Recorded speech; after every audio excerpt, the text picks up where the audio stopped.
The rain hammered against the tall windows of the Manhattan office building, where I worked my second shift as a janitor, each drop echoing the exhaustion that had settled deep into my bones. At 23, my life had become a carefully choreographed dance of survival. Morning shifts as a secretary at a law firm downtown, evening classes at community college twice a week, and nights cleaning corporate offices until my hands cracked from chemical cleaners and my feet screamed for mercy. I told myself it was temporary, that once I finished my business degree, everything would change.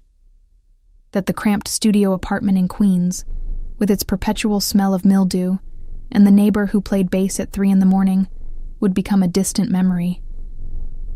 But 6 months ago, everything had already changed in ways I could never have anticipated, in ways that terrified me so completely that I had spent every single day since then running from a truth I could no longer hide.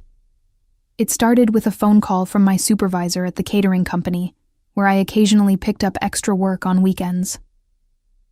They needed someone last minute for a private event at the Celestial, the kind of hotel where doormen wore white gloves and a single night in the presidential suite cost more than I made in 3 months. I almost said no. I was exhausted, my feet still aching from a double shift the day before. But the pay was triple my usual rate, and my landlord had just raised the rent again. So I put on the required black dress and white apron, pulled my dark blonde hair into a tight bun, and showed up at the service entrance with 20 other servers who looked just as tired and desperate as I felt. The ballroom was breathtaking in a way that felt almost obscene.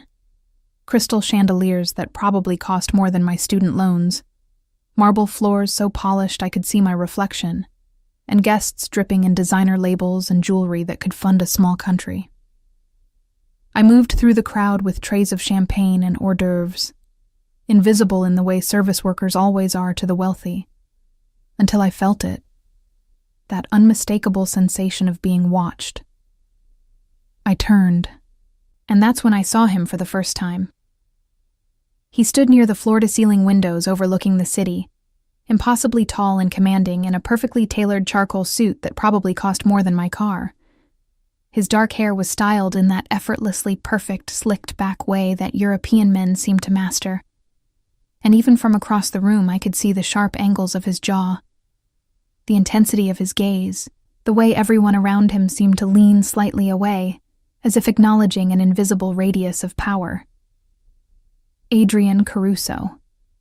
I didn't know his name then, but I would learn it soon enough, along with everything else that made him both fascinating and absolutely terrifying. He didn't look away when I caught him staring, didn't pretend polite disinterest the way most people do. Instead, he raised his glass slightly in acknowledgement, the corner of his mouth lifting in something that wasn't quite a smile, but held more meaning than any words could convey. My heart started racing in a way that had nothing to do with the physical exertion of carrying heavy trays, and I told myself to look away, to remember that I was there to work, not to get tangled up with men who wore Rolex watches and radiated danger like cologne. But he found me anyway during my break, in the empty service corridor where I was trying to catch my breath and give my aching feet a rest. He appeared so quietly I didn't notice him until he spoke, his voice low and accented in ways that suggested Italian roots and expensive boarding schools. We talked for what felt like hours, but was probably only 20 minutes, about art, about the hypocrisy of wealth, about my dreams of finishing school and starting my own business someday. He listened in a way that made me feel like I was the only person in the entire city. And when he touched my hand, just a brief brush of his fingers against mine, I felt electricity shoot through my entire body. I should have walked away then. I should have recognized the warning signs, the way other guests gave him a wide berth, the deference in their eyes that went beyond respect into something closer to fear, the fact that he had 3 men in dark suits watching from a distance who were clearly not there for conversation. But I was 23 and exhausted, and so tired of being invisible, and when he asked if I wanted to see the view from the rooftop garden after my shift ended, I heard myself say yes, before my rational brain could intervene. The rooftop was empty, the city spread out below us like a carpet of stars, and when he kissed me against the glass railing with the wind whipping around us, I forgot every sensible thought I'd ever had. We went to his suite. Of course he had a suite, probably had several. And what happened next was the kind of night that exists only in movies or romance novels that embarrass you to read on the subway. He was intense and gentle and completely present in ways I had never experienced. And for those few hours, I let myself believe that maybe fairy tales could happen to girls like me. That maybe I could be someone worth pursuing by a man who looked like he'd stepped out of a magazine. But morning came the way it always does, and with it came reality. While he slept, I checked my phone and made the mistake of Googling his name. What I found made my blood turn to ice. Articles about organized crime, investigations into money laundering and racketeering, photographs of him leaving courthouses with lawyers who specialized in getting dangerous men acquitted. Adrian Caruso wasn't just wealthy and powerful. He was the head of one of the most feared crime families on the East Coast. A man whose business interests included everything from legitimate real estate to decidedly less legal enterprises that I didn't want to think about too carefully. I dressed in complete silence, my hands shaking so badly I could barely button my shirt, and I left without waking him. I threw away the business card he'd left on the nightstand with his private number, deleted the hotel from my map history, and spent the entire subway ride home, trying to convince myself that it had been a one-time mistake, a momentary lapse in judgment that I would never repeat. I told myself that men like Adrian Caruso didn't pursue girls like me beyond a single night, that he probably had a dozen women more sophisticated and beautiful than I could ever hope to be, that I would never see him again, and that was for the best. 2 weeks later, I took a pregnancy test in the bathroom of a CVS, and when both lines appeared, I sat on that toilet for 20 minutes, trying to remember how to breathe. The second test confirmed it. So did the third. I made an appointment with a clinic in Brooklyn under a fake name, paid in cash, and listened to the doctor confirm what I already knew. I was approximately 6 weeks pregnant, healthy, and facing a decision that would define the rest of my life. I thought about terminating the pregnancy. I'm not ashamed to admit that. I thought about it seriously, made appointments I didn't keep, researched options until my eyes burned. But every time I got close to making that choice, something stopped me. Not religion or morality or any external pressure, but something deeper and more fundamental that I couldn't quite name. Maybe it was the fact that I'd grown up without a father and knew exactly what that absence felt like. Maybe it was the stubborn hope that I could do this, that I could be the kind of mother I'd always wished I'd had. Or maybe it was just sheer terrifying optimism that somehow, impossibly, everything would work out. What I knew with absolute certainty was that I could not tell Adrian. The man was a mobster, someone who solved problems with violence and intimidation, someone whose world operated by rules I couldn't begin to understand. What would he do if he knew? Would he think I'd gotten pregnant on purpose to trap him? Would he see the baby as a liability, something that could be used against him by rivals or prosecutors? Would he try to take the child away from me, or worse, make both of us disappear? I had no framework for understanding how a man like that would react, and I wasn't brave enough to find out. So I decided to hide it. I moved to a different apartment in Washington Heights, using a sublet I found through a friend of a friend, paying 3 months up front in cash.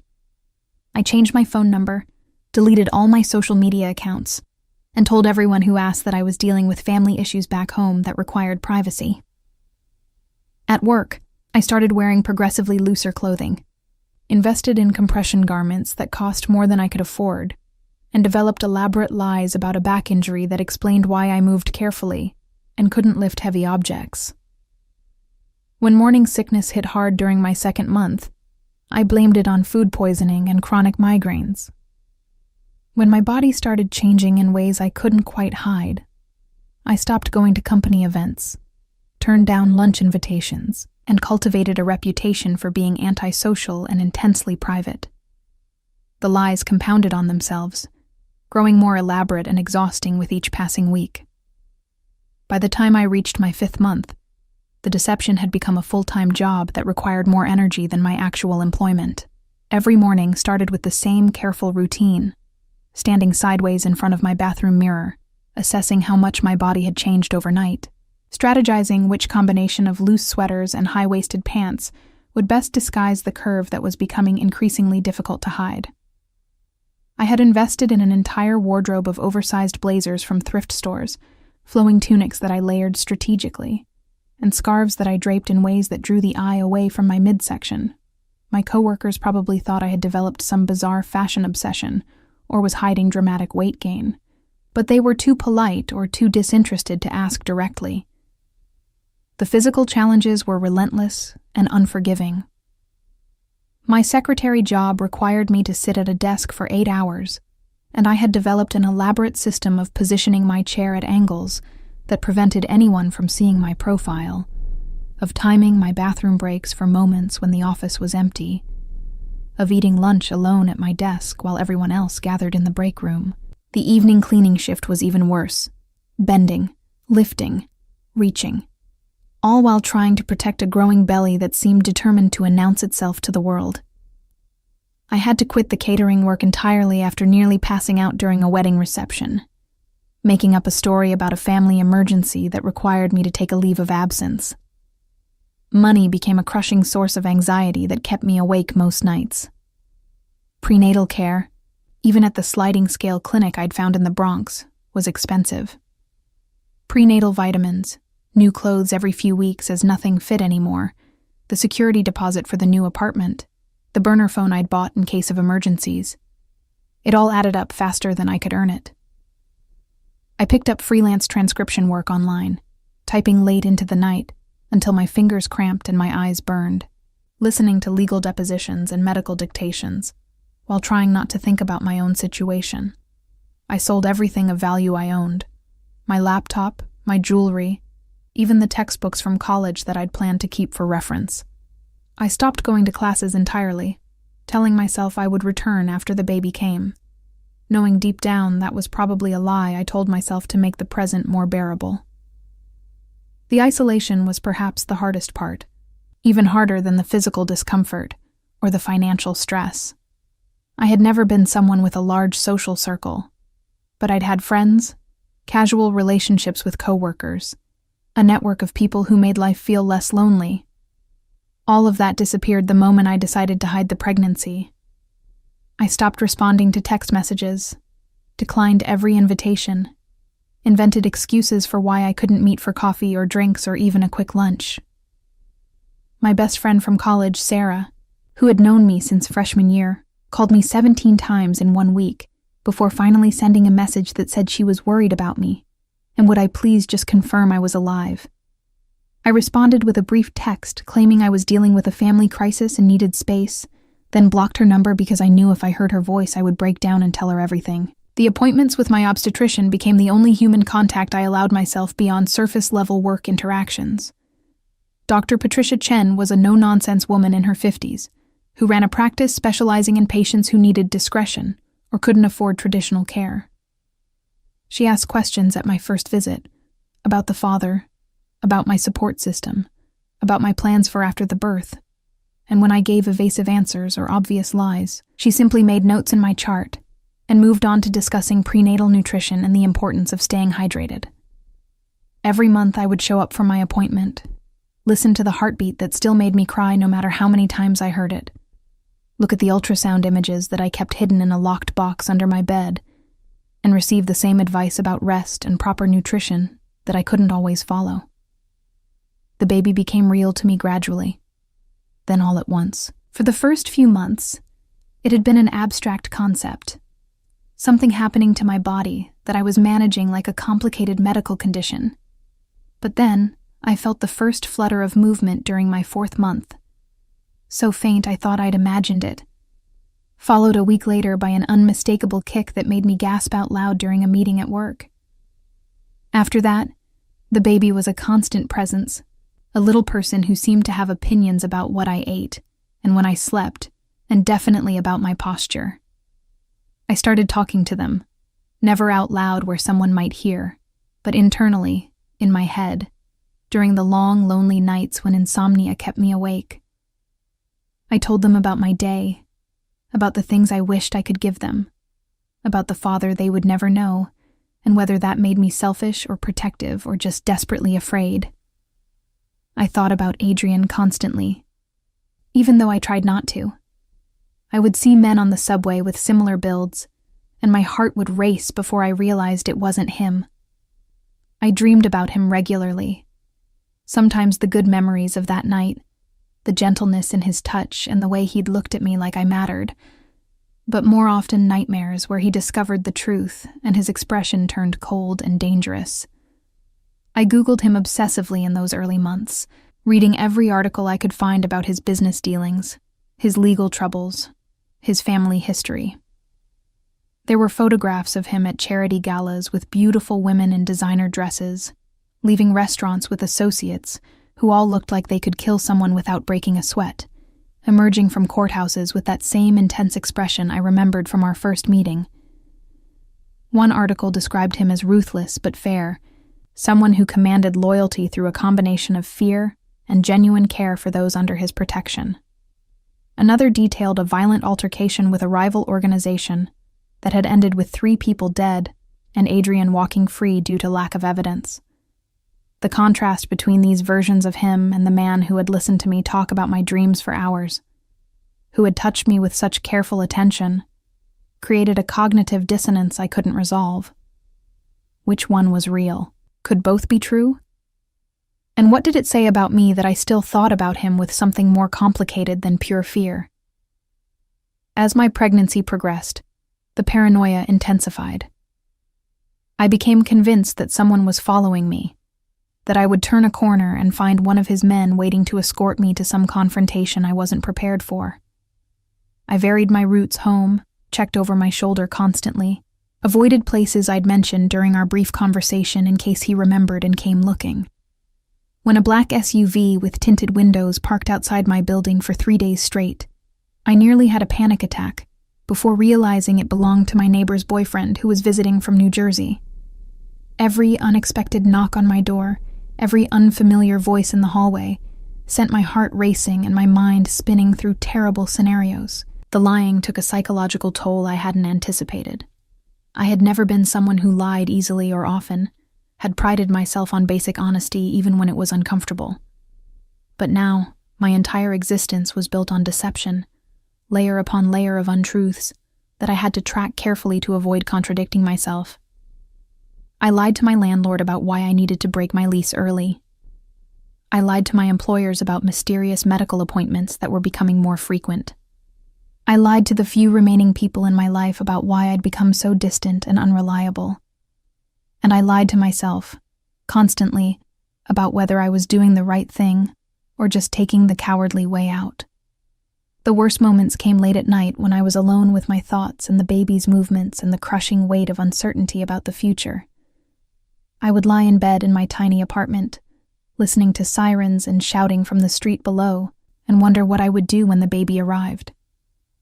How would I afford childcare? Could I manage work and an infant alone? What would I tell my child about their father when they were old enough to ask? Would I keep lying, creating an elaborate fiction about a man who didn't exist? Or would I tell some version of the truth that would leave them with more questions than answers? I had researched every possible option: adoption, foster care, government assistance programs, nonprofit organizations that helped single mothers. I had filled out applications for subsidized housing and childcare vouchers and emergency financial aid.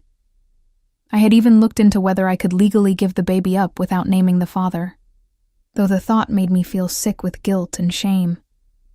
But none of these options felt right, felt like the answer I was looking for, and so I just kept moving forward day by day, telling myself that somehow I would figure it out when the time came. My body was changing in ways that amazed and terrified me. The baby was active now, especially at night when I was trying to sleep, with what felt like full gymnastics routines that made my entire belly shift and ripple. I had gained weight, despite my careful eating, my face rounder than it had ever been, my ankles swollen by the end of every shift. My back ached constantly, my hips felt like they might split apart when I walked, and I had developed this waddle that I tried desperately to disguise as a normal gait. The physical discomfort was relentless, but it also felt deserved somehow, like penance for the choices I'd made. The breaking point came on a Tuesday in late October, 5 months and 2 weeks into my pregnancy, on an evening that had started out no different from any other. I had finished my secretary shift at the law firm, grabbed a sad sandwich from a bodega for dinner, and headed to my cleaning job at the corporate building in Midtown, where I'd worked for almost a year. The building housed various companies, financial firms, consulting agencies, a few tech startups, and I was responsible for the 12th through 15th floors, which meant 4 hours of emptying trash, vacuuming carpets, and cleaning bathrooms that executives barely acknowledged using. That particular evening, I felt off from the moment I arrived. The baby had been active all day, pressing against my ribs in ways that made it hard to breathe deeply, and I'd developed a headache during my commute that seemed to intensify with every passing hour. I pushed through anyway because I couldn't afford to miss a shift, not when I was already behind on saving money for when I wouldn't be able to work at all. I started on the 15th floor as usual, working my way through the offices systematically, trying not to think about how my back ached or how badly I needed to sit down. Around 8:30, my phone rang with a call from my landlord. I almost didn't answer, knowing it couldn't be good news, but some masochistic impulse made me pick up. His voice was apologetic but firm. The building had been sold, the new owners were planning renovations, and everyone had to be out by the end of the month. He understood this was difficult. He really did. But his hands were tied, and while he could return my security deposit within a week, I would need to find somewhere else to live immediately. The conversation lasted maybe 5 minutes, but by the time I hung up, my hands were shaking so badly I could barely hold the phone. For a moment, I just stood there in the empty hallway, staring at the industrial carpet and trying to process what this meant.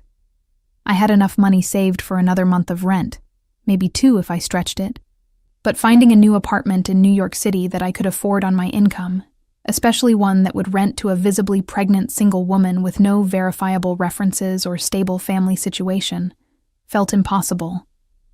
I thought about the baby, about what would happen if I ended up homeless, about whether this was the universe's way of telling me I'd made a terrible mistake in thinking I could do this alone. The panic hit me like a physical force, making my chest tight and my vision blur at the edges. I stumbled toward the nearest bathroom, barely making it inside before my legs gave out, and I sank to the floor against the wall. And then, for the first time since I'd found out I was pregnant, I completely fell apart. The tears came in huge, gasping sobs that I couldn't control. The kind of crying that makes your whole body shake and your throat raw. I wrapped my arms around my belly, feeling the baby moving inside me, and cried for everything I'd lost and everything I was afraid of losing still. I don't know how long I sat there on that cold tile floor, hunched over my pregnant belly in an empty bathroom in a building where I was supposed to be working. It could have been 5 minutes or 30. All I knew was that at some point, I became aware of footsteps in the hallway, heavy and deliberate, stopping right outside the bathroom door.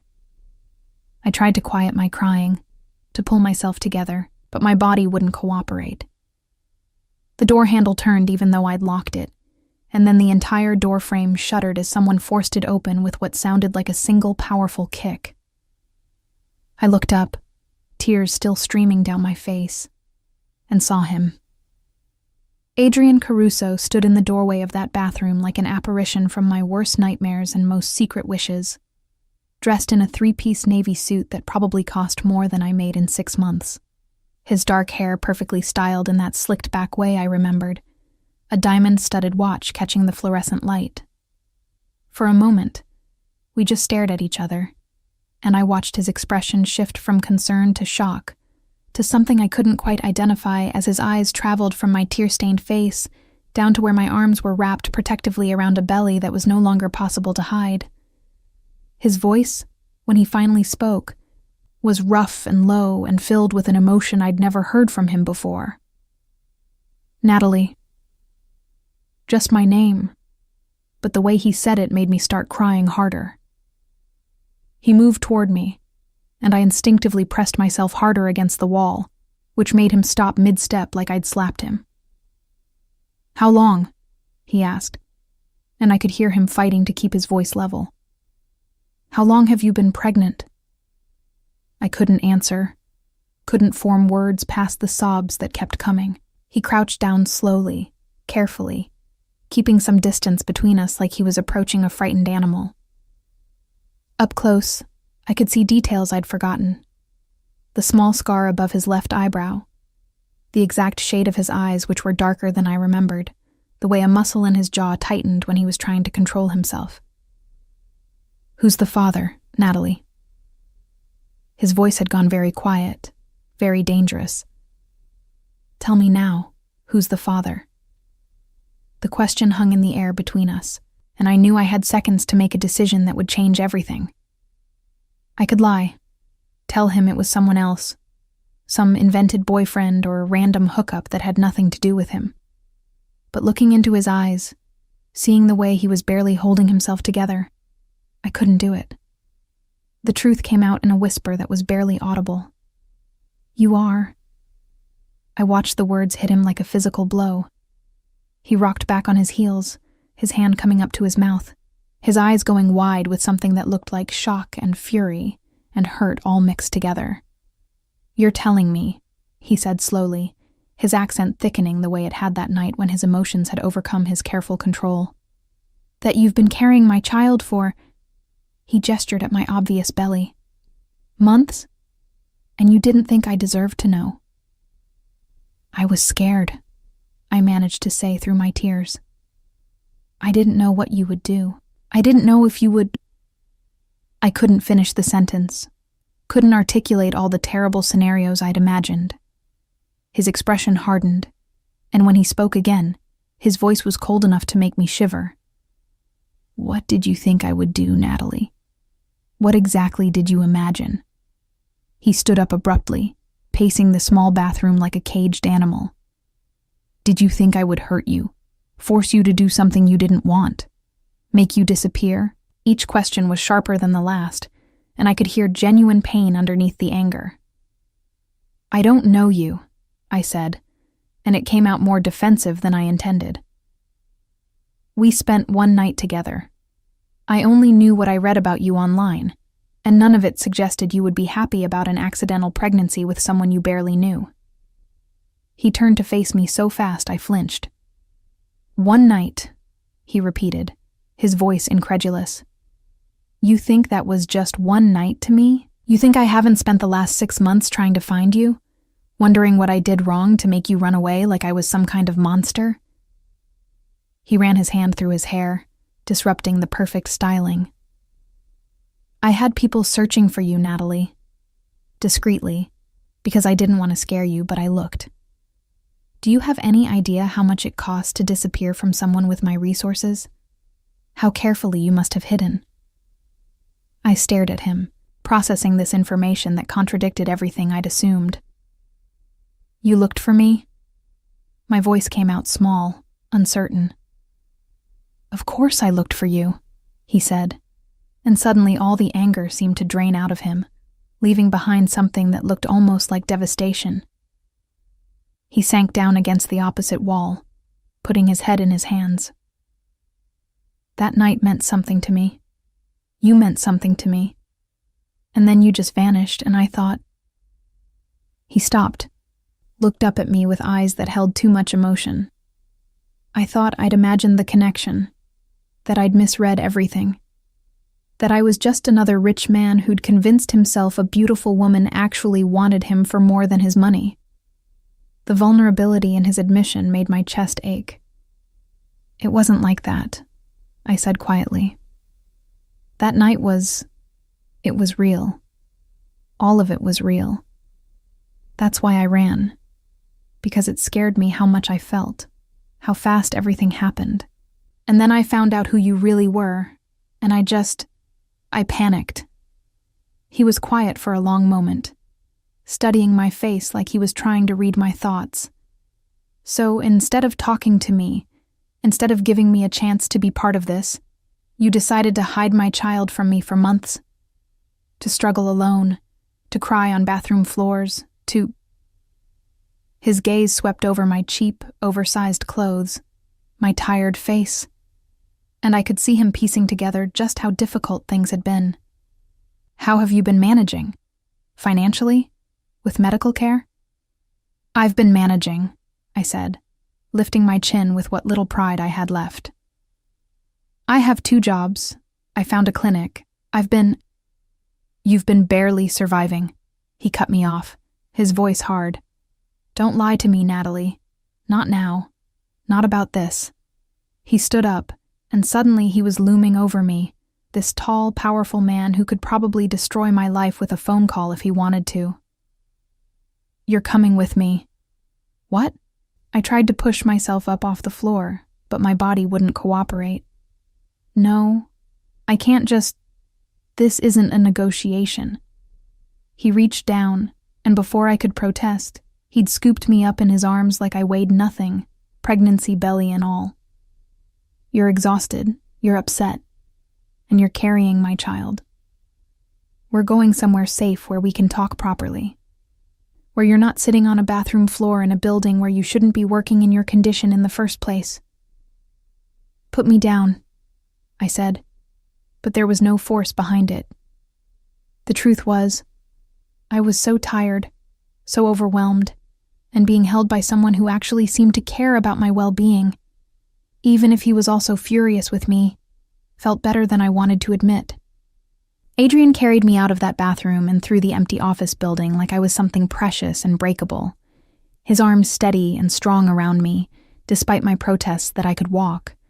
In the elevator, I caught our reflection in the mirrored walls, him in his expensive suit looking every inch the powerful man he was, me in my cleaning uniform with tear-stained cheeks and a belly I could no longer hide.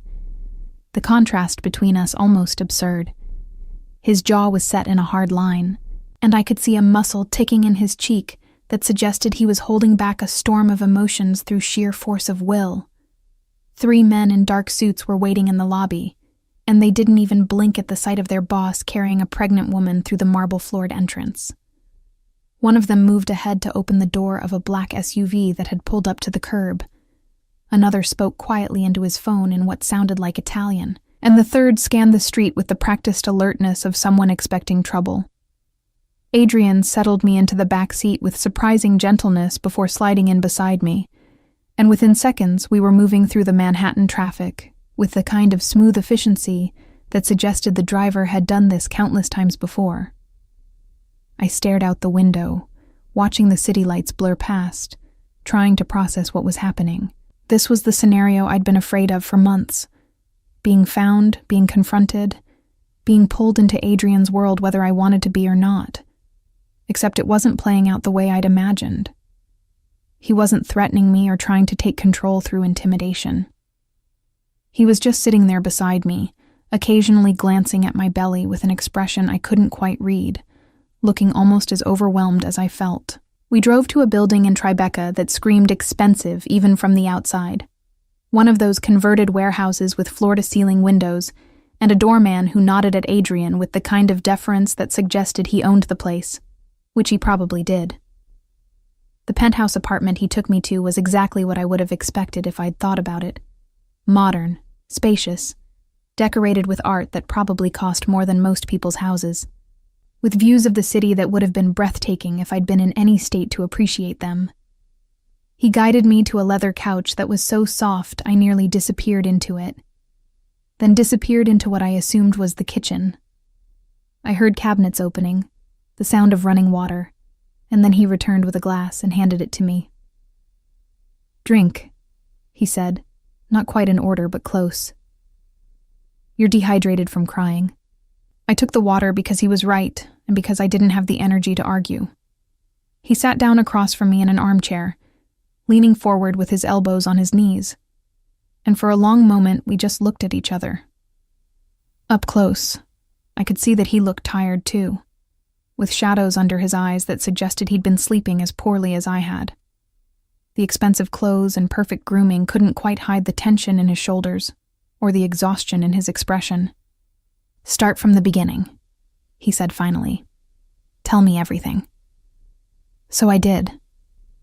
I told him about taking the pregnancy test, about the panic and fear and impossible decisions, about moving apartments and changing my number and quitting school. I told him about the clinic appointments I went to alone, about the ultrasound images I kept hidden in a box, about talking to the baby late at night when I couldn't sleep. I told him about selling my possessions to pay for prenatal vitamins, about the lies I'd told everyone I knew, about the crushing loneliness of going through pregnancy without a single person to share it with. And I told him about the phone call tonight, about losing my apartment and feeling like everything was falling apart at once. He listened without interrupting, his expression becoming progressively darker as I spoke. When I finally finished, he was quiet for a long time, his hands clasped together so tightly his knuckles were white. "You should have come to me," he said, and his voice was rough with emotion he was barely controlling. "The moment you found out, you should have found a way to contact me." "I was terrified of you," I said honestly, "of who you are, what you do, what you might do to me or the baby. Every article I read made you sound dangerous and unpredictable, and I didn't know if I was just some random hookup you'd already forgotten or if—" "You were never random," he interrupted, his eyes intense on mine. "That night with you was the first time in years I'd felt like I could be something other than what everyone expects me to be. You talked to me like I was just a man, not a name or a reputation or something to be afraid of. Do you have any idea how rare that is in my world?" I shook my head, not trusting myself to speak. The raw honesty in his voice was breaking down walls I'd built up over months of self-protection. He stood up abruptly, began pacing the expensive hardwood floors. "I understand why you were scared. I'm not blind to what people say about me, and most of it is true. I've done things that would horrify you, made choices that haunt me, built my life in a world where violence is currency and loyalty is bought with fear." He stopped, turned to face me. "But I would never, never hurt you or a child, especially not my child." "How was I supposed to know that?" I asked, and I could hear the desperation in my own voice. "You're essentially a stranger who happens to be the father of my baby. I didn't know what you would do, and I couldn't take the risk." His expression shifted, became something almost vulnerable. "My father," he said quietly, "was a violent man who used his fists on my mother regularly and his children occasionally. I watched her make excuses for black eyes and broken ribs, watched her fade into someone I didn't recognize. When she finally got sick, cancer that might have been treatable if she'd had the money and access to proper care, he barely visited the hospital.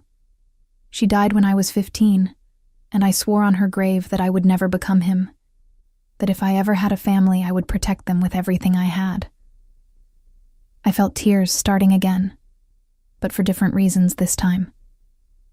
"I'm sorry," I whispered. "I didn't know." "Of course you didn't know," he said, and some of the hardness left his voice. "We had one night, Natalie. One perfect night that I've replayed 1,000 times, trying to figure out what I did to make you run. But we're past that now. The question is what we do moving forward." He sat back down, and this time he looked at me with an intensity that made my breath catch. "I want to be involved. Not just financially, though obviously I'm going to take care of that immediately. I want to be part of this pregnancy, part of our child's life. I want—" He stopped, seeming to struggle with the words.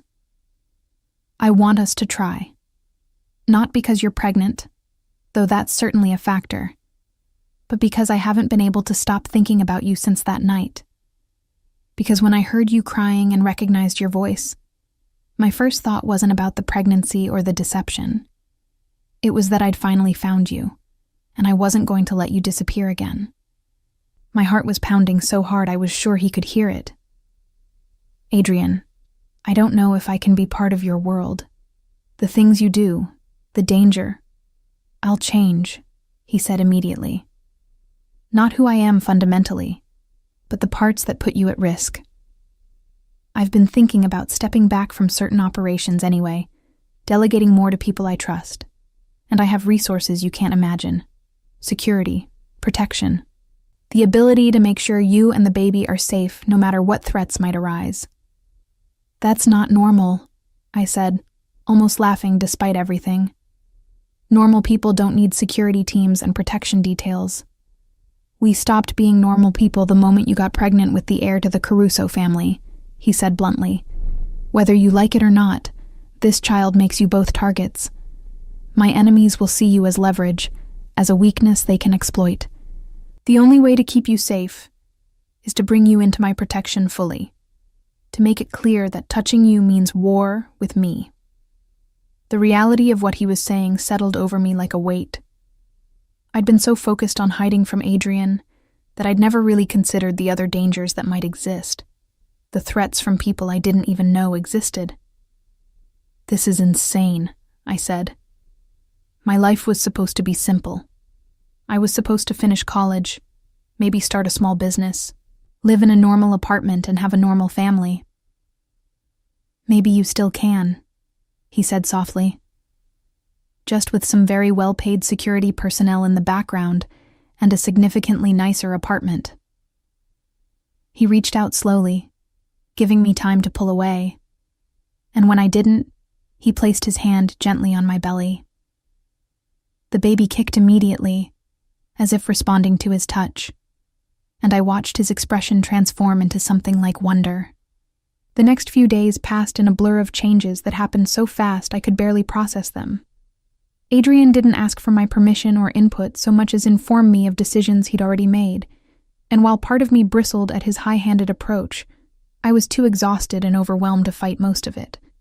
Within 24 hours of that bathroom confrontation, he'd moved all my possessions from my tiny apartment in Washington Heights to a secure building in the Upper East Side, where he maintained what he called a safe house. A 3-bedroom apartment with round-the-clock security, a kitchen that was bigger than my entire previous living space, and windows that overlooked Central Park, with views that probably cost more per month than I'd made in a year. He didn't move in with me, which surprised me until I realized he was trying to give me space to adjust, to not overwhelm me more than he already had. But he was there constantly.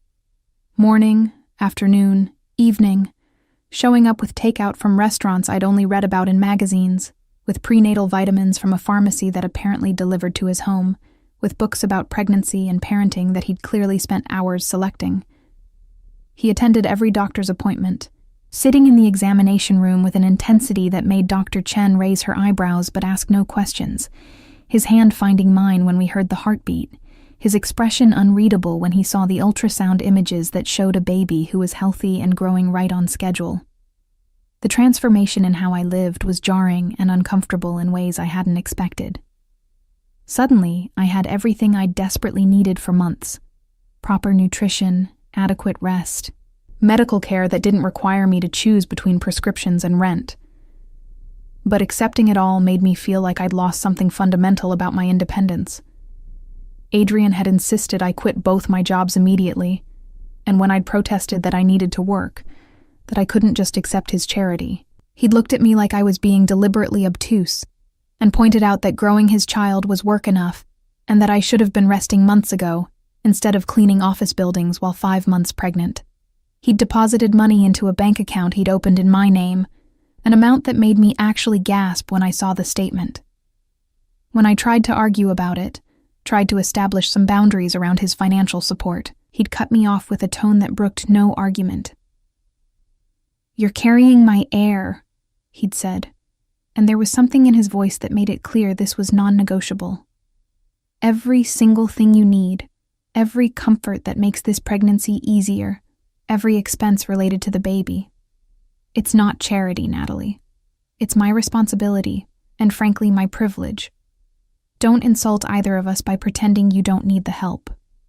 But it wasn't just about money or comfort or logistics. What unsettled me most was how Adrian was around me, how he seemed to be genuinely trying to be different from what I'd expected. He was still intense, still commanding, still clearly someone who was used to getting his way and had the power to make it happen. But with me, he was careful in ways that suggested he was constantly monitoring himself, reining in impulses that might scare me or make me pull away. He asked before touching my belly, even though I could see how much he wanted to feel the baby move. He listened when I talked about my fears or concerns without trying to immediately fix everything. He brought me books and music and ridiculous amounts of food, learning my preferences through trial and error, with a focus that would have been touching if it wasn't also slightly overwhelming. We talked more than I'd expected about everything and nothing. He told me about growing up in his family, about the expectations and pressures and violence that had shaped him, about his mother who he'd loved, and his father who he'd feared and eventually replaced. He was honest about his business in ways that sometimes made me uncomfortable. He didn't glorify it, or pretend it was something it wasn't, but he also didn't apologize for choices he'd made to survive and eventually thrive in a world that had very different rules than the one I knew. And slowly, carefully, he began sharing his vision for how things could be different, for how he could step back from the most dangerous aspects of his operations and focus on legitimate businesses that wouldn't put his family at risk. I've been thinking about this for a while. He admitted one evening while we were sitting in the apartment's living room, him in an armchair and me on the couch, with my feet propped up because my ankles had started swelling. Even before I found you again.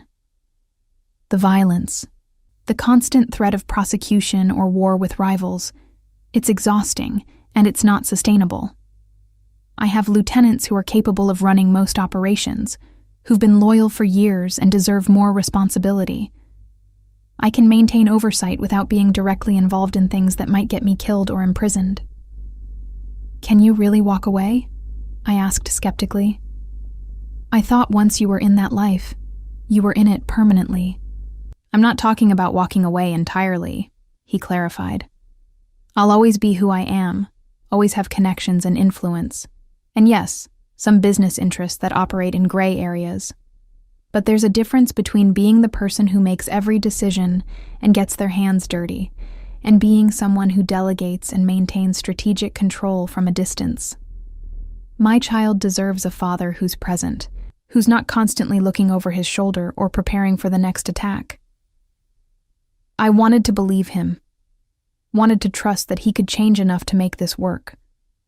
But I'd read enough about organized crime to know that leaving wasn't simple, that enemies didn't just forget about you because you decided to be less involved.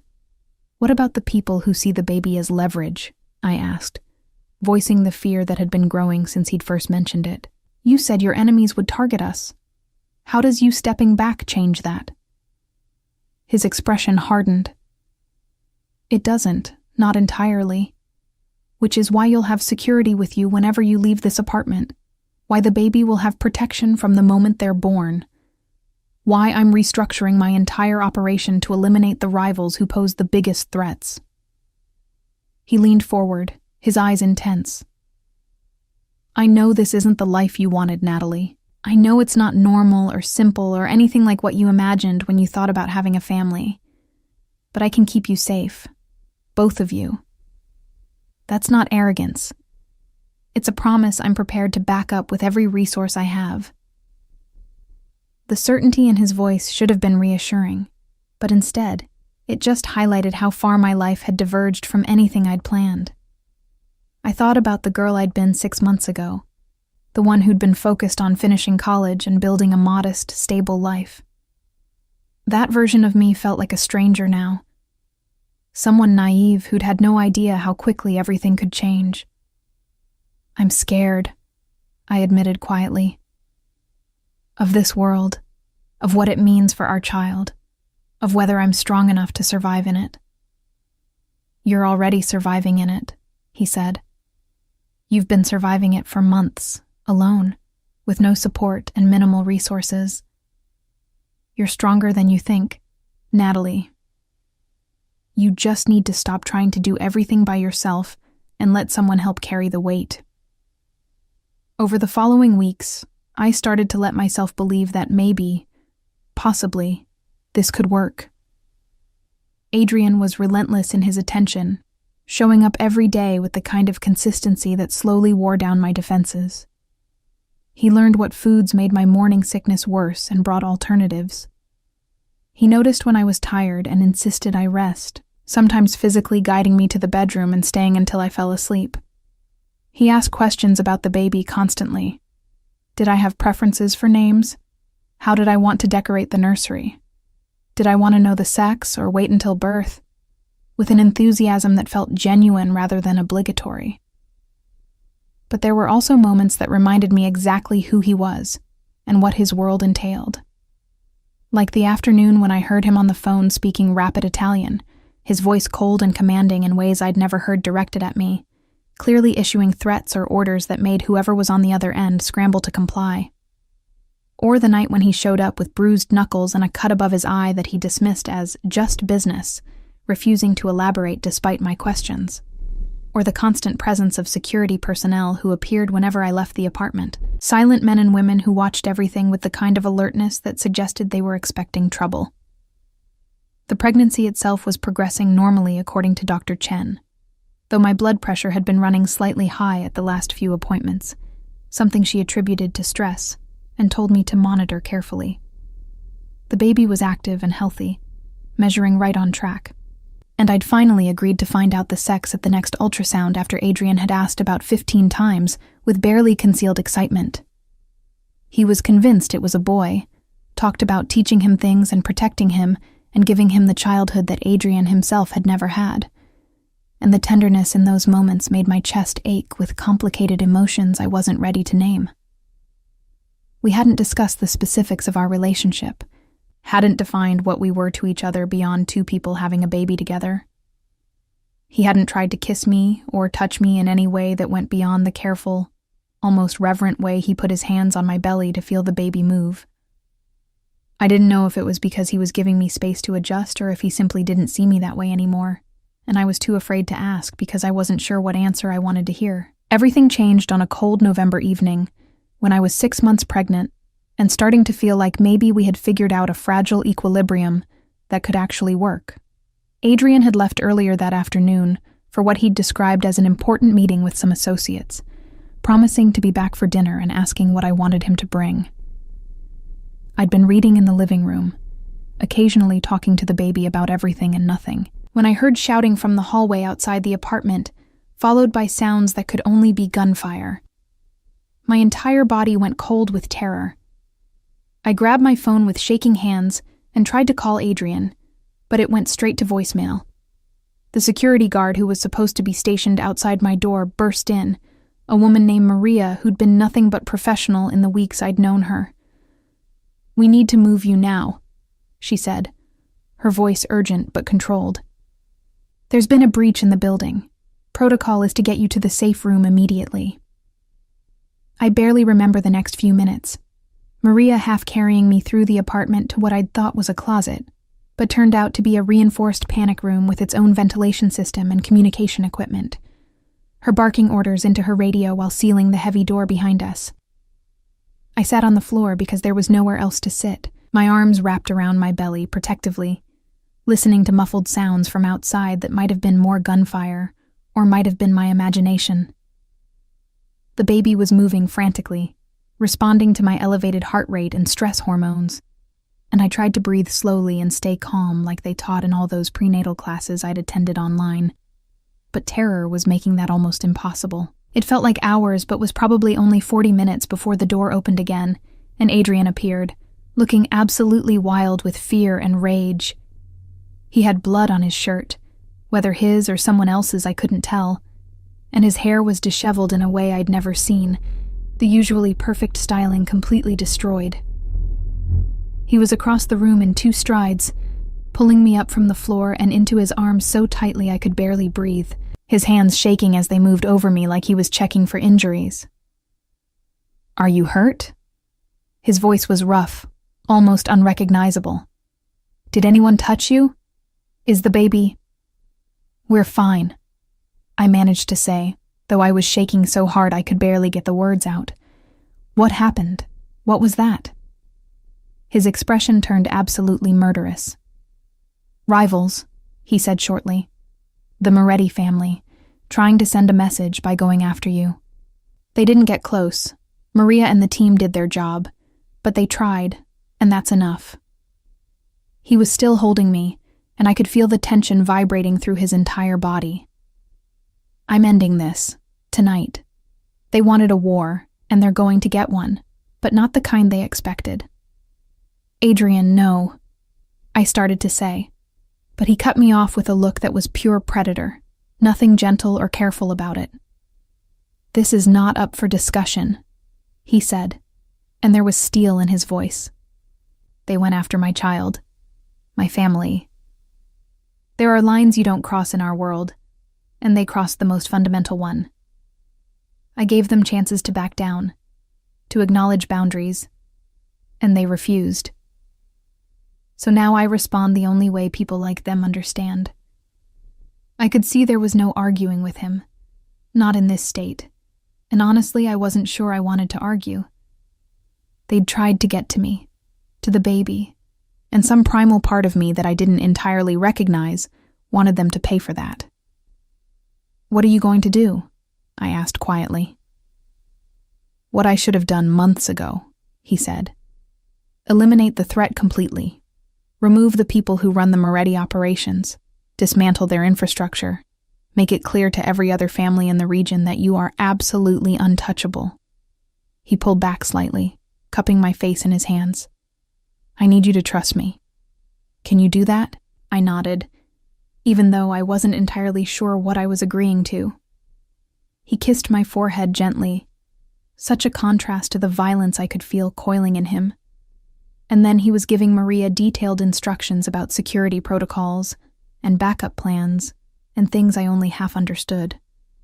He told me he'd be back as soon as possible, that I should stay in the apartment with enhanced security, that everything would be different after tonight. And then he was gone, and I was left alone with my fear and my racing thoughts and a baby who wouldn't stop kicking.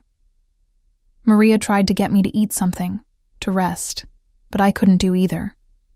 I paced the apartment for hours, imagining worst-case scenarios, wondering what eliminate the threat actually meant in practice, terrified that Adrian wouldn't come back or that he would come back changed in ways I couldn't handle. The baby's movements became more agitated as the night wore on, responding to my stress in ways that made me feel guilty and helpless. It was almost dawn when Adrian finally returned, looking exhausted and grim but uninjured. He found me in the nursery we'd been slowly putting together, sitting in the rocking chair and staring at the empty crib. He didn't say anything at first, just pulled me up and held me, and I could feel how tightly wound he still was despite the weariness in his body. "Is it over?" I asked against his chest. "It's over," he confirmed. "The Moretti leadership is gone, their operations dismantled, their territory redistributed. The other families have been informed that you and the baby are under my absolute protection, and anyone who threatens that will face the same consequences. You're safe now, Natalie. I promise you're safe." I wanted to ask for details, wanted to know exactly what he'd done and who had died, and whether I should be horrified or grateful, or both. But looking at his face, seeing the weight of whatever had happened in the shadows of the last few hours, I couldn't make myself ask. Instead, I just nodded and let him lead me to bed, where he held me while I finally fell asleep from pure exhaustion. The next few weeks were strange and tense. Adrian was different after that night, harder in some ways, but also more determined to prove that he could be the father and partner he'd promised to be. He accelerated his plans to step back from direct operations, promoted people he trusted to handle the day-to-day business, and spent more time with me than I'd ever expected. He was there for every appointment, every milestone, every moment of discomfort or fear.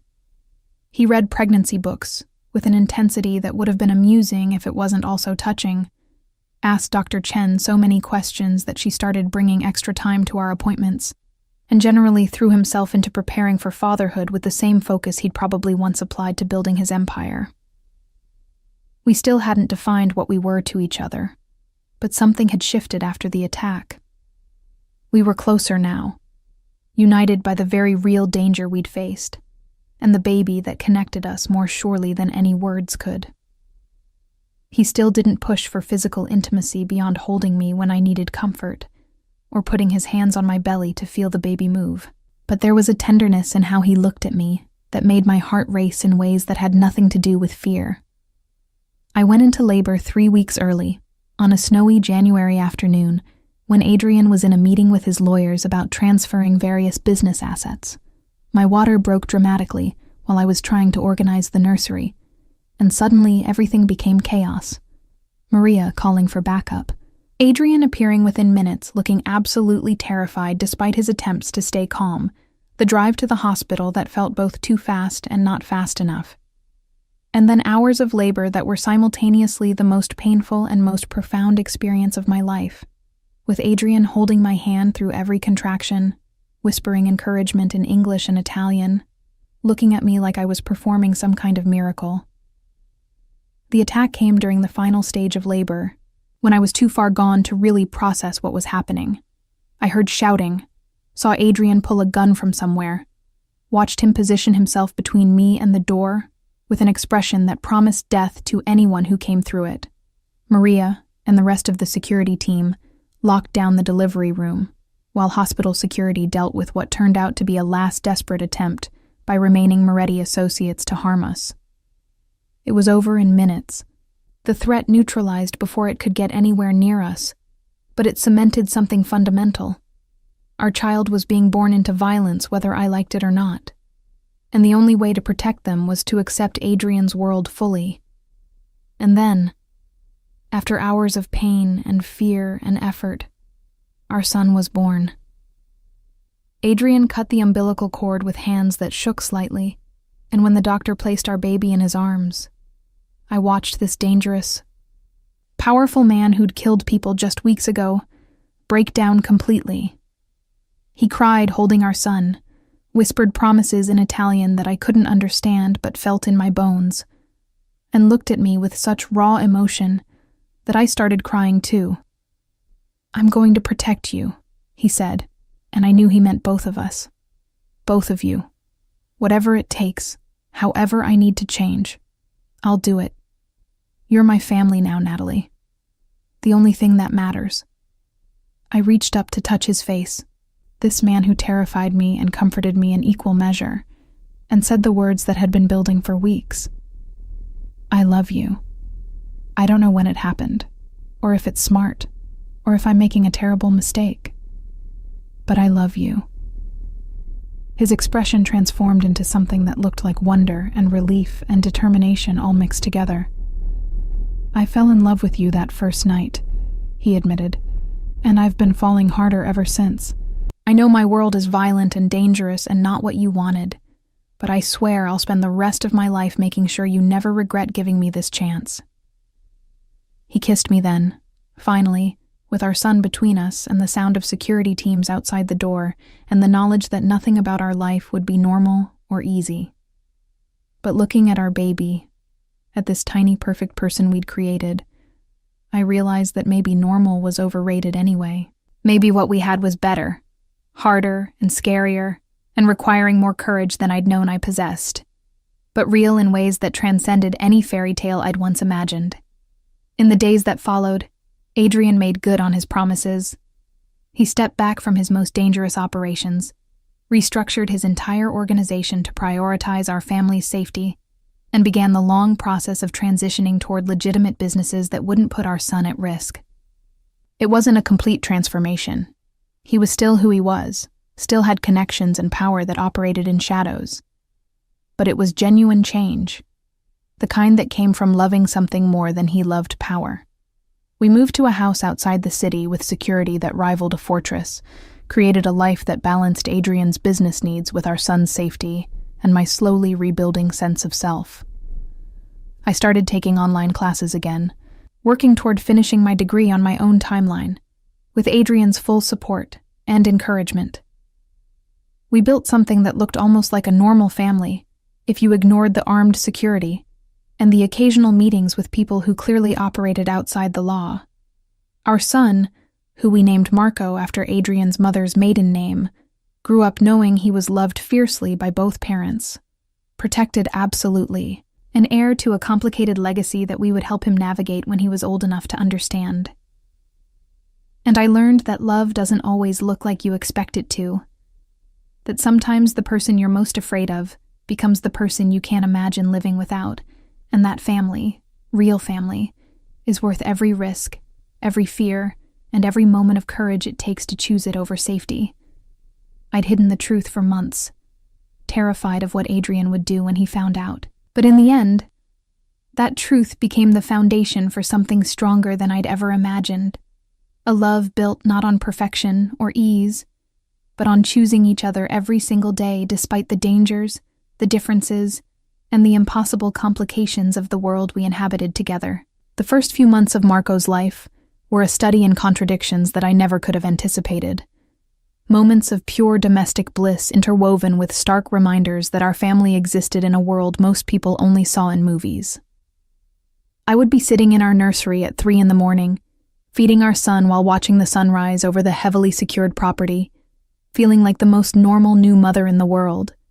And then I'd notice the armed guard doing rounds outside the window, and remember that normal had never really been an option for us.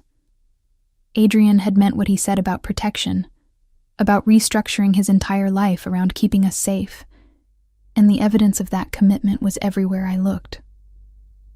The house he'd chosen for us was technically in Westchester, far enough from the city to feel almost suburban, but close enough that he could still attend necessary meetings when required. It was beautiful in an understated way.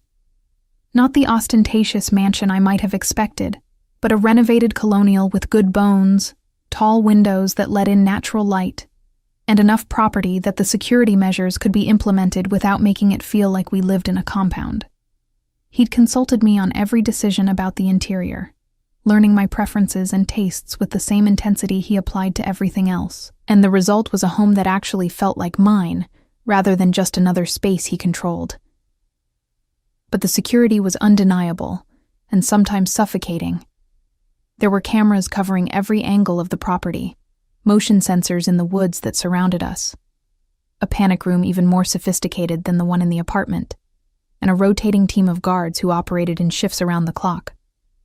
Maria had become our head of security, and while I'd grown to trust her completely, there were moments when I resented needing her at all, when I wanted to take my baby for a walk without coordinating with armed professionals about routes and timing and potential threats. Adrian was navigating his own complicated transition, and I could see the strain it put on him even as he tried to hide it from me. He'd been true to his word about stepping back from direct involvement in the most violent aspects of his business, delegating authority to lieutenants he'd been grooming for years, focusing his attention on legitimate enterprises that couldn't be traced back to organized crime.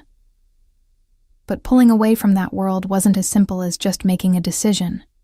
There were expectations he had to manage, alliances he had to maintain carefully so they didn't feel betrayed or weakened, and a constant need to prove that his reduced involvement didn't mean he was weak or vulnerable to challenge. I watched him take phone calls at odd hours, his voice dropping into that cold, commanding tone that still made me shiver sometimes, issuing orders or making decisions about things he carefully never discussed with me in detail. He would disappear for meetings that lasted hours, coming home with tension written across his shoulders and exhaustion in his eyes, and I learned not to ask too many questions about where he'd been or what he'd done. It wasn't that he was deliberately hiding things from me. We'd established early on that I didn't want or need to know the specifics of operations that might keep me awake at night, but rather that we'd found an unspoken agreement about the boundaries between his business and our family life. What surprised me most was how naturally he took to fatherhood, how the same intensity and focus that made him dangerous in his professional world translated into complete devotion to our son.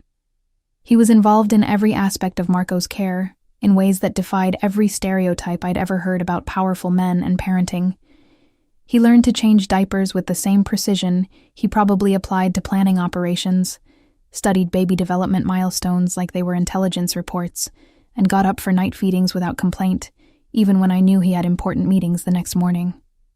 I would find him in the nursery at random hours just watching Marco sleep, his expression soft in ways I'd never seen when he thought no one was looking. The vulnerability he showed around our son was almost harder to witness than his professional ruthlessness had been. He was terrified of doing something wrong, of somehow damaging this perfect little person we'd created. And that fear made him second-guess himself in ways that were completely foreign to a man who normally made decisions with absolute certainty. He asked me constantly if he was holding Marco correctly, if he was feeding him right, if the baby seemed happy or uncomfortable, or in need of something Adrian didn't know how to provide. And when Marco would curl his tiny hand around Adrian's finger or fall asleep on his father's chest, I would watch this feared mobster absolutely melt with an emotion so pure it made my heart ache. We were learning to be partners, not just co-parents, but actual partners in building a life together, and it was harder than I'd expected. We came from such different worlds, had such different experiences and expectations, that even simple decisions could become complicated negotiations. I wanted Marco to have a normal childhood with playdates and public parks and regular school, while Adrian's instinct was to keep him isolated and protected with private tutors and carefully vetted companions. I believed in letting him develop independence gradually, while Adrian struggled with the idea of our son being anywhere we couldn't see him, or beyond the reach of immediate security. We fought about these things, sometimes late into the night after Marco was asleep.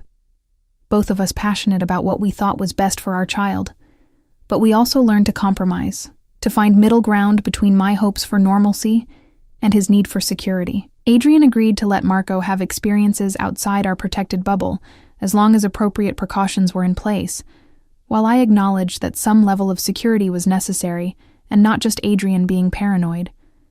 We talked about our own childhoods, about what we'd missed and what we wanted to give our son, and those conversations helped us understand each other in deeper ways. I began to see how Adrian's need for control came from a place of profound fear. Fear of losing us the way he'd lost his mother. Fear of failing to protect what mattered most. Fear that one mistake could cost him everything he'd finally allowed himself to care about. My relationship with Adrian himself continued to evolve in ways that both thrilled and terrified me. We'd acknowledged our feelings for each other in that hospital room, but actually building a romantic relationship while simultaneously learning to parent together was complicated. We were living in the same house, raising a child together, but we hadn't discussed marriage or made any formal commitment beyond our shared dedication to Marco. Adrian had given me the master bedroom while he took a guest room down the hall, respecting my need for space, even though I could sometimes feel his frustration with the arrangement. The physical tension between us was constant and growing. He would brush past me in the hallway and I'd feel electricity shoot through my entire body. I'd watch him hold our son and want nothing more than to be wrapped in those same arms. He'd look at me sometimes with such naked desire that I'd have to look away before I did something impulsive. But we were both holding back, both afraid of rushing into something before we'd fully established the foundation of trust and partnership we needed. It was about 4 months after Marco's birth when things finally shifted. I'd been cleared by my doctor to resume normal activities, though the exhaustion of new motherhood and the lingering effects of pregnancy made normal feel like a distant goal. Adrian had been away for a 2-day trip to the city to handle some business he couldn't avoid, and when he returned late on a Saturday night, I was still awake in the living room, unable to sleep despite my exhaustion. He found me curled up on the couch with a book I wasn't really reading, and something about the way he looked at me made my breath catch. "I missed you," he said simply, and there was such raw honesty in those 3 words that I felt something crack open in my chest. Not just Marco, though of course I missed him too, but you, Natalie. I miss talking to you, hearing your laugh, just being in the same room with you. These last 2 days felt like torture. I set down my book, my heart pounding. "I missed you too," I admitted. "The house feels empty when you're not here. Marco kept looking around like he was searching for you, and I kept wanting to tell you things, or ask your opinion, or just... I stopped, not sure how to articulate the depth of what I was feeling. He crossed the room slowly, giving me time to object or pull away, and when I didn't, he sat beside me on the couch, close enough that I could feel the heat of his body. "I've been trying to give you space," he said quietly, "trying not to push you into anything before you were ready. But I need you to know that what I feel for you isn't just about Marco or obligation or gratitude. I'm in love with you, Natalie. Completely. The way you are with our son, your strength, your stubbornness when you think I'm being too controlling, the way you've adapted to this insane life without losing who you are. Everything about you makes me fall harder." I reached up to touch his face, tracing the sharp line of his jaw, the small scar above his eyebrow. "I'm scared," I whispered. "Scared of how much I feel. Scared of your world. Scared that something will happen and I'll lose this before I've really had a chance to appreciate it." "I'm scared too," he admitted, and the vulnerability in his eyes was almost painful to see. "Terrified that I'll fail you, that I won't be able to keep you safe, that you'll wake up one day and realize you've made a terrible mistake tying yourself to someone like me. But I'm more scared of not trying, of living in the same house with you, and pretending that what we have is just co-parenting when it's so much more than that." I kissed him then, finally closing the distance we'd been maintaining for months, and it felt like coming home and jumping off a cliff simultaneously. He responded with a carefully controlled passion that suggested he'd been holding himself back for far longer than I'd realized, his hands moving to cup my face, his kiss deepening until I was breathless and dizzy and completely lost in the feeling of finally letting myself have this. We didn't sleep together that night. We were both too aware of Marco sleeping upstairs, too conscious of taking things slowly, despite the intensity of what we felt. But we stayed on that couch until dawn, talking and kissing and making promises about the future we wanted to build together. He asked me properly if I would marry him, not because of the baby, or because it made sense logically, but because he loved me and wanted to spend his life with me. And I said yes, knowing it meant fully accepting his world with all its complications and dangers, because the alternative, a life without him, was unthinkable. The engagement was kept private initially, just between us and our closest circle. Adrian gave me a ring that was beautiful, but not ostentatious, a single perfect diamond that caught the light in ways that made me think of that first night when everything had started. We planned a small wedding for the summer, just family and trusted friends, in the garden of our home where security could be managed, and we could celebrate without worrying about public attention or potential threats. But planning a wedding while parenting an infant and managing the complexities of Adrian's business transition was predictably chaotic. There were moments when I wondered if we should just elope, skip all the stress and complication, and just get married at City Hall with Maria and one of Adrian's most trusted associates as witnesses. But Adrian wanted to give me something special, wanted our son to be there when we made our commitment official, and his determination to make it perfect was both touching and occasionally overwhelming. The threats never completely disappeared, though they evolved as Adrian's enemies realized that direct attacks would be met with overwhelming retaliation. Instead of violence, they tried other approaches. Attempts to get information about our security procedures, efforts to find vulnerabilities in Adrian's new business structure, subtle campaigns to damage his reputation with families he was trying to maintain alliances with. Adrian handled each threat with the same cold efficiency he'd always shown, but I could see the toll it took on him. The way he worried constantly about whether he was doing enough to protect us. There were still nights when I woke up in a panic, convinced I'd heard something suspicious, only to find Adrian already awake and alert, his weapon within reach even though we had security throughout the property. There were still moments when I resented the restrictions on our lives, when I wanted to just take Marco to a playground without coordinating with armed guards or planning escape routes. And there were still times when I looked at my life and couldn't quite believe this was real, that I'd gone from hiding a pregnancy in fear to building a family with one of the most dangerous men on the East Coast.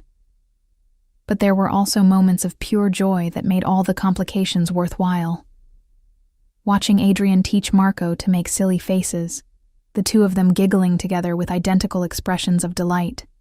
Finding love notes hidden around the house that Adrian left for me to discover, small reminders that he was thinking about me even during his busiest days. The quiet evenings when we would sit together after putting Marco to bed, just talking about everything and nothing, building the foundation of intimacy that went beyond physical attraction or shared responsibility. I finished my degree that spring, taking online courses during Marco's naps, and studying late into the night with Adrian's encouragement and support. Walking across the stage to receive my diploma, at a heavily secured ceremony that probably gave the university security nightmares, with Adrian and Marco in the audience, was one of the proudest moments of my life. It represented something fundamental about not losing myself completely in the chaos of the last year, about maintaining goals and dreams that were mine independent of being Marco's mother or Adrian's partner. Adrian made good on his promise to transition toward legitimate business, though I learned that legitimate in his world often meant technically legal, but still operating in moral gray areas. He invested heavily in real estate development, in technology startups that needed capital and connections, in hospitality ventures that benefited from his understanding of how to manage complex operations. He maintained relationships with his old world, but at a careful distance, consulting rather than commanding, advising rather than controlling. It wasn't a complete severing. That probably wasn't possible given his history. But it was genuine change that came from putting us first. We got married on a perfect June afternoon in our garden, with Marco, now 8 months old and impossibly beautiful, serving as our ring bearer with Maria's help. It was small and intimate, with fewer than 30 people in attendance, but it felt more real than any elaborate ceremony could have been. I wore a simple white dress that made Adrian's eyes go dark with desire when he saw me, and he wore a perfectly tailored suit that reminded me of that first night while being completely different. We wrote our own vows, and when Adrian promised to protect and cherish and choose me every single day, regardless of what threats or challenges arose, his voice broke with emotion that made half the guests cry. That night, after all the guests had left and Marco was asleep and the house was finally quiet, we were finally, completely together as husband and wife. It was different from that first night. Slower, more intentional, weighted with all the history and love and commitment we'd built. Adrian was reverent and passionate and completely present, and afterward, lying in his arms in the master bedroom that was now ours rather than just mine, I felt a peace I'd never experienced before. This was my family, my home, my life. Complicated and dangerous, and absolutely nothing like what I'd once imagined, but mine in ways that mattered more than any fantasy.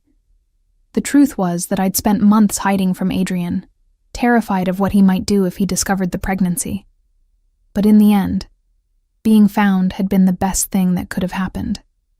Not because his money or protection made life easier, though they certainly did, but because being with him, building this family together, had taught me that love doesn't always arrive in safe, predictable packages. Sometimes it comes wrapped in danger and complications and choices that terrify you, and you have to be brave enough to reach for it anyway. Sometimes the person you're most afraid of becomes the person you trust most completely. And sometimes hiding from the truth delays, but doesn't prevent the inevitability of love finding you exactly when you need it most, even if you're too scared to see it at the time.